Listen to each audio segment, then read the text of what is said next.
Parmi les effets potentiels de la vitamine D, il y a peut-être un effet du déficit en vitamine D sur une augmentation du risque de cancer, en tout cas de certains cancers.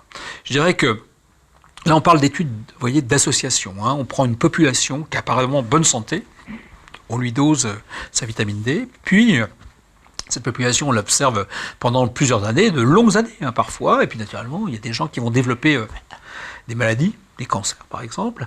On va regarder si le taux de 25-hydroxyvitamine D qu'on avait mesuré à l'entrée dans l'étude, il était prédictif, il était associé, plus bas par exemple, chez ceux qui ont fait des cancers. La réponse elle est oui, en particulier pour les cancers colorectaux, où là je trouve que le faisceau d'arguments est le plus fort, mais on a également des données assez solides je trouve pour le cancer du sein.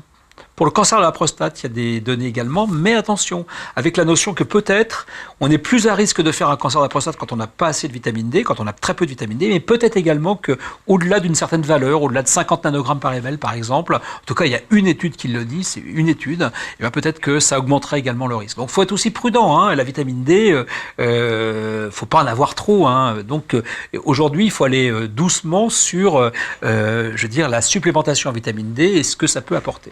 Mais en tout cas, on n'a pas aujourd'hui d'études d'intervention, vitamine D versus placebo, en dehors d'une étude qui a montré un effet positif, mais ce n'était pas son objectif principal, donc soyons prudents dans son interprétation. On n'a pas aujourd'hui d'études d'intervention montrant que si on donne de la vitamine D, si on donne un placebo, on fera moins de cancer quand on a pris de la vitamine D par rapport à quand on a fait un placebo.